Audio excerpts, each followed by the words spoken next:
હે માતાજી, આ બાજકું મારાથી નથી ઉપડતું. તો વાત એમાં એવી હતી કે રવિવારે અડધો દિવસની મજૂરી કરીને આપણે લોકો નીકળી ગયા હતા રાજકોટ. ત્યાં પહોંચીને આપણે બેસી ગયા હતા મોદી કાકાની ઈ બસ, એટલે કે અવાજ વગરની બસમાં, જે આપણા માટે ખાલી જ હતી. પણ ભાઈને મેં 2 ટિકિટનું કીધું હતું ને, એને મને એક જ દીધી. એટલે આપણે બીજી ટિકિટ લેવા માટે પાછો થયો ધક્કો. બસમાં બેસીને આપણે આવી ગયા હતા મસાલા માર્કેટે. ત્યાં કેટલા બધા મરચા જોઈ લીધા ને, તો આપણે ચડી ગઈ હતી નાકમાં મરચાની ભૂક્કી, એટલે બાંધી લીધો આપણે બોકાનો. પછી આપણે ચોખાવી લીધી હતી હળદર, અને મારા મમ્મી જતા હતા અહીંયા હિંગ, એ પણ જોઈ અને સૂંઘીને, કેમ કે હિંગમાં સુગંધ તો આવી જોઈએ. અહીંયા જોતા હતા આપણા મરચા. કાકાને કીધું ચોચો ઓછા ન આપતા, તો કે ના લાવ નહીં, કે વધારે દઈ દઉં. કે મેં કીધું કાકા એવા તો કોઈ હોજા હોય નહીં કે વધારે દઈ દે, થાતા એટલા દઈ દો. પછી મેં ને મમ્મીએ બાજકું મૂકી દીધું જોકમાં, કેમ કે ઘંટીએ જોકવું પડે. ત્યાંથી એ ભાઈ નાખી દીધું હતું, પણ એમ તો એ ભાઈથી જાતતા નહોતા. એટલે ભાઈએ લીધું હા ઠીકડું મોટું બધું ને મેંડા મારવા ધક્કો.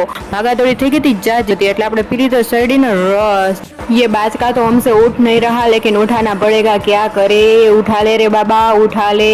ट्रैफिक જોઈને આપણે કહી દીધું એને ટાટા બાય બાય ને થઈ ગયા ઘર ભેગા.